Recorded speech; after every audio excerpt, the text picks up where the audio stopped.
Bismillahirrahmanirrahim. Assalamualaikum warahmatullahi wabarakatuh.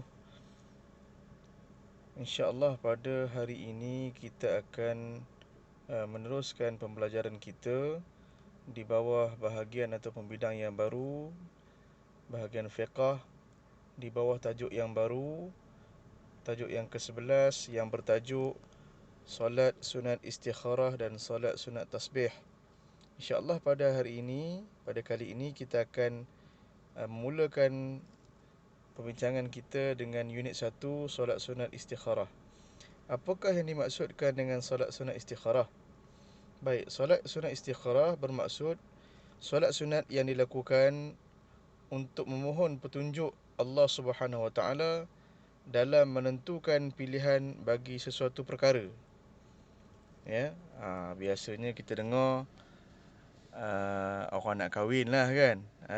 Solat sunat istikharah nak pilih calon suami ataupun calon isteri.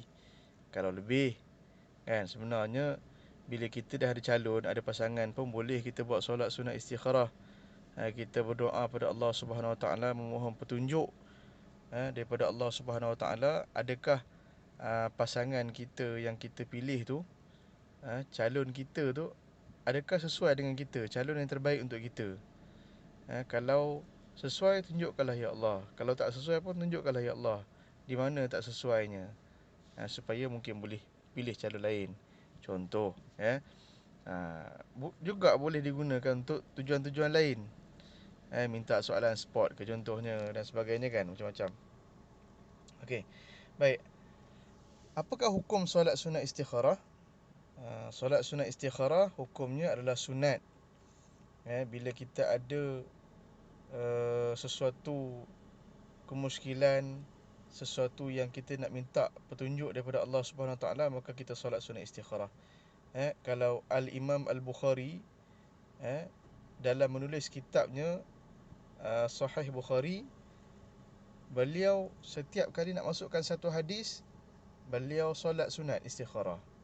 Jadi ada beribu-ribu hadis dalam tu, jadi maksudnya beribu-ribu kali beliau menunaikan solat sunat istikharah, mencari hadis yang terbaik untuk dimasukkan dalam satu tajuk ataupun satu hadis, dalam satu bab contohnya.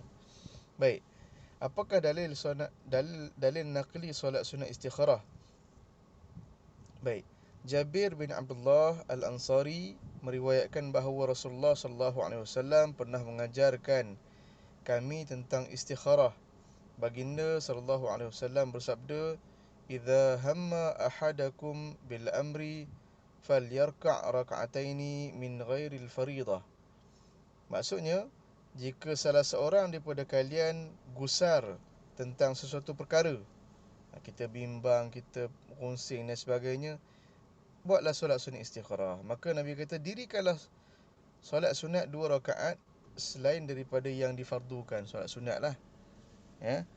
Minta petunjuk daripada Allah Subhanahu Wa Taala. Tunjukkanlah jalan keluar pada masalah kita dan sebagainya. Nabi sebut di sini, kalian gusar tentang sesuatu perkara, kita rungsing, kita pening, kita serabut, berehat sekejap daripada memikirkan masalah tu, kita solat sunat, minta petunjuk daripada Allah bagaimana nak selesaikan masalah dan sebagainya. Baik.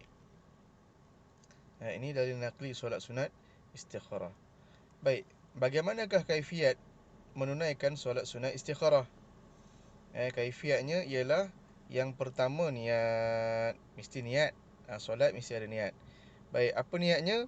Usalli sunnatal istikharah rak'ataini lillahi ta'ala. Saja aku solat sunat istikharah 2 rakaat kerana Allah Ta'ala. Baik, berapa rakaat? 2 rakaat. Bagaimana cara pelaksanaan, sendiri atau jemaah? Bersendirian. Baik, nak baca apa? Rakaat pertama mestilah baca Fatihah. Selepas surah Al-Fatihah, kita boleh baca surah Al-Kafirun ataupun surah yang lain. Rakaat kedua pula, selepas surah Fatihah nak baca apa? Bacalah surah Al-Ikhlas ataupun surah-surah yang lain pun boleh, mengikut turutan surah. Baik, kemudian apa lagi? Sempurnakanlah rukun-rukun yang lain sehingga memberi salam. Baik, kemudian berdoalah dengan doa-doa yang sesuai. Doa apa yang sesuai? Yang sesuai dengan hajat kita. Walaupun ada doa khusus yang akan kita baca, akan kita bincang nanti, tetapi boleh juga kita doa dengan doa-doa lain yang sesuai dengan hajat ataupun permintaan kita, yang sesuai dengan tujuan kita melaksanakan solat sunat istikharah tersebut. Wallahu alam.